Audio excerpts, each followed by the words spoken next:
Hello. Alright, mga ka-plastic. And this is me again, Pixu. Right back at it again with another content, mga ka-plastic. So, talakayin po natin ang nangyayari dito sa social media, which is isang bata o isang mga estudyante, mga ka-plastic, sa Pasig. Mga estudyante mismo yan ng Pasig. Hindi ko alam kung high school siya or elementary. Pero natitiyak ko, mga ka-plastic, na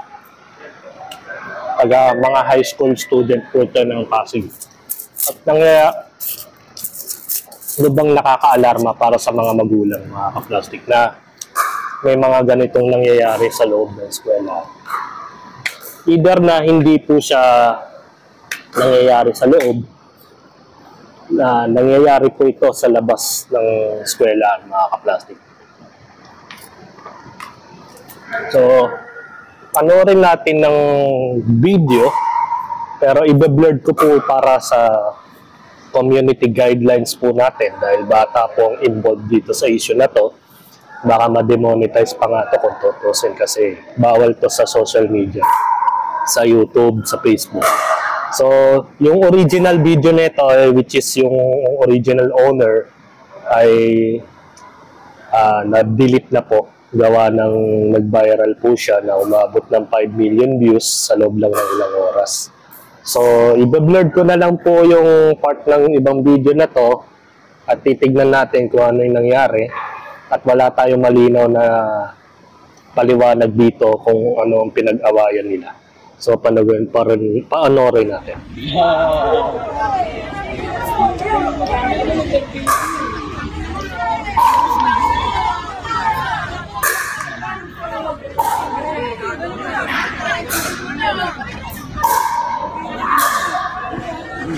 Kawawa yung batang yun.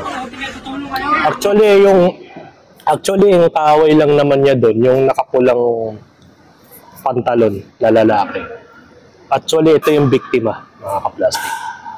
Then, may lumapit na isang lalaki na nakaputi din.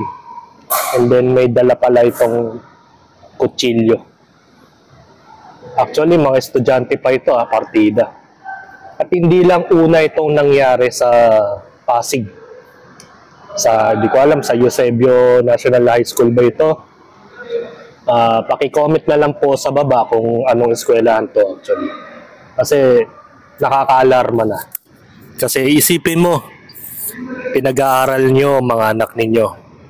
Kampante kayo na nasa maayos at magandang kalagayan yung mga bata. Pero kung makikita ninyo sa video na ganito pala ang nangyayari habang nasa bahay pala mga magulang nila at meron mga parang nag-aalagang gangsteran sa eskwelahan.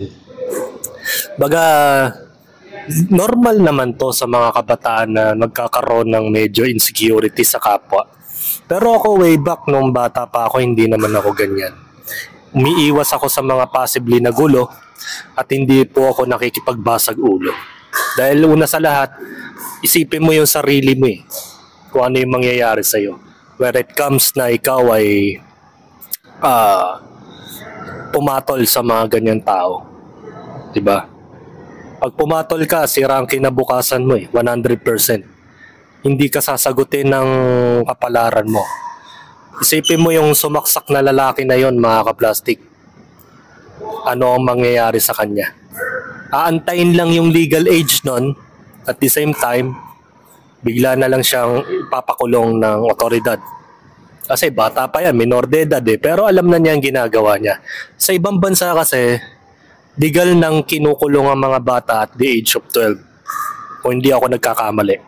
Hindi ko lang sure kung sa Singapore ba yun o sa Malaysia, basta sa ibang bansa, at the age of 12, pag nakagawa ka na ng mga crime elements like pambubugbog, magnakaw, o kaya nakipagtalik ka sa mga tao, nag-rape ka,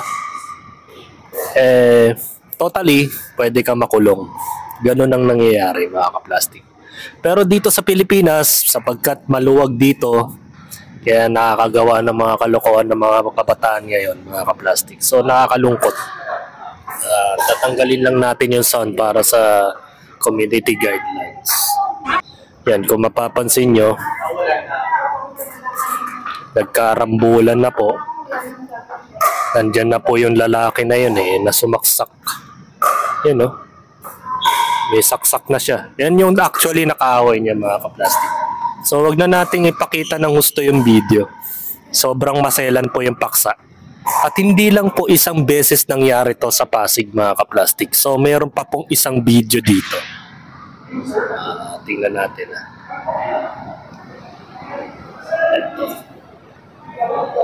Ito yung uploaded from October 14, 2024. Alam yung ginawa mo, hindi nakakaano ha. Lord. Ito, dali. Sorry ka. Yan, pinaluhod yung estudyante sa harapan ng isang lalaking nakaputi na to. Hindi ko alam kung anong pinagmulan ng gulo na yan. Tingnan natin kung ano yung nasa caption. Plastic. Uy, ba't ang dami siya? Yan, sabi, umani na saring reaksyon ng viral video ng isang estudyante na tila biktima ng bullying. Makikita sa video na pinaluhod at pilit na pinapahingi ng sorry ang ilang grupo ng kabataan. Makikita din ng pagsampal ng lalaking nakaputi na nakasombrero sa binatilyo. Di ba nakaka-alarma na may mga ganitong sirkulasyon na nangyayari? Pre, ba't ganyan? Diba? Yan. Hindi lang isang beses. Way back, 2014, October, 2024. 1 year, wala pang 1 year, May nangyayari ng ganito sa Pasig. Mayor Vico Soto, ano na nangyayari sa lugar ninyo? Mga estudyante, mga gangster ngayon dyan. Diba? Nangyayari ang bullying dyan. Di natin alam kung ano na nangyayari sa loob ng eskwela ng Pasig. Naka-uniforme pa. Tapos ito may bago na naman, nangyaring saksakan na naman. So ano na mangyayari sa eskwela ng Pasig ngayon? Mapanganib na. Wala nang, hindi na assurance sa mga estudyante dyan na ligtas sa mga kabataan dyan. Diba? So ano mangyayari sa atin yan kung ganito lagi ang sirkulasyon dyan sa high school dyan sa Pasig? Baga, hindi na normal. Way back, kami mga kabataan, mga kaplastic, hindi naman kami ganyan. Kung asaran, asaran lang. Kung angasan, angasan lang. Pero yung mga ganitong makikita nyo sa social media, parang lubos na Hindi na nakakatuwa. Na masyado nang nagkakaroon ng parang sindikato dyan sa loob ng eskwelahan. Kakapanood kasi yan ng mga anime, mga kaplastic which is may mga anime kasi na ganito yung tema. Na binubuli yung mga mahihina, yung walang kalaban-laban, and then nagkakaroon ng eksenang ganito na nagkokos ng harmful. So anong mangyayari sa mga magulang yan? Laging kabado araw-araw dahil hindi nila alam kung ligtas ba yung mga bata. So tingnan natin yung comment.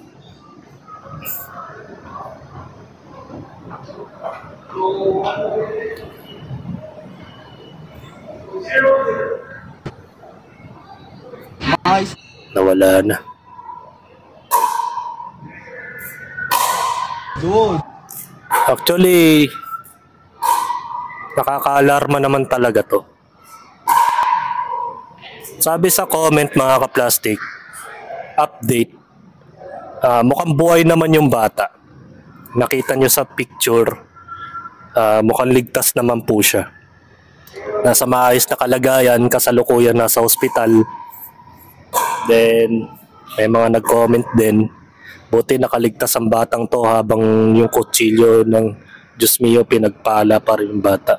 So actually, ang maganda dun sa nangyari, hindi niya inundayan ng maraming beses yung bata.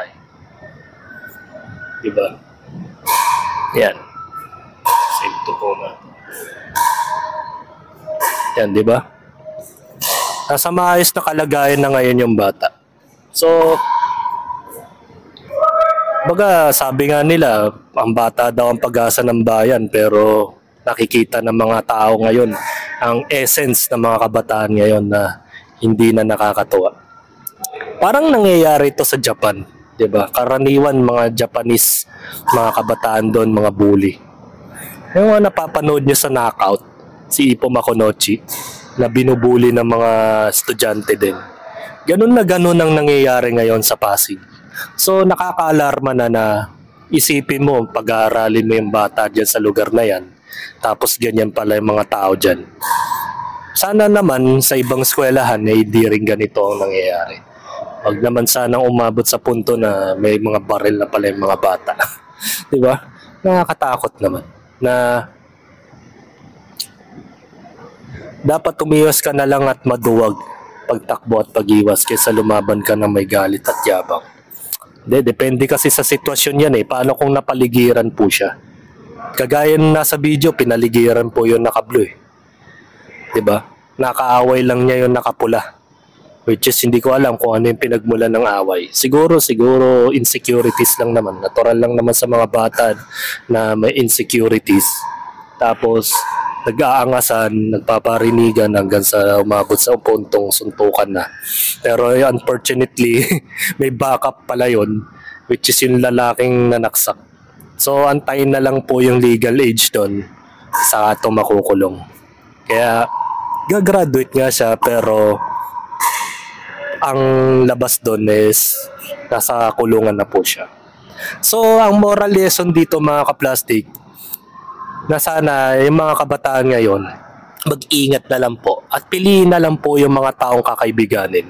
At mas maingan naman pa nga na maging introvert ka na lang kaysa sa maging friendly na tao ka, kasi in the end of the day hindi mo alam kung sino yung mga kakampi mo eh. Lahat ng mga kasama mo may possibility na may galit sa iyo na palihim, na dinadaan na lang sa suntukan pero yun pala may mga backup na para patayin ka. Hindi na, iba na usapan ngayon dahil ang mga kabataan ngayon talagang masyado nang mas mapusok kumpara nung mga panahon namin na hanggang suntukan lang talaga. Suntukan lang kung suntukan, 'di ba? Papawis lang ba? Pero yung mga ganitong instances na parang kukunin ng buhay mo, iba na usapan yun mga kaplastik. So nakakatakot na halimbawa magkaroon ka ng pamilya, nagkaroon ka ng anak, tas pinag-aral mo sa ganitong pampublikong paaralan na hindi ka assurance na may ganito na palang nangyayari sa loob at sa labas ng eskwelahan na yan. So hanggang dito na lang ang aking opinion, and this is me again, Bix. So lagi nagsasabing ang mga plastic ay matagal mabulok dahil ang mga plastic ay toxic. Kaya what's up mga kaplastic? And this is Cambid commentary video ng video live stream. Signing out. Alright. Mga kaplastik, kung nagustuhan nyo ang aking video, i-subscribe nyo lang ang aking channel. At the same time, i-hit nyo rin ang notification bell at yung all para ma-notify kayo sa aking susunod ko pang video sa aking YouTube channel. Maraming salamat po mga kaplastik.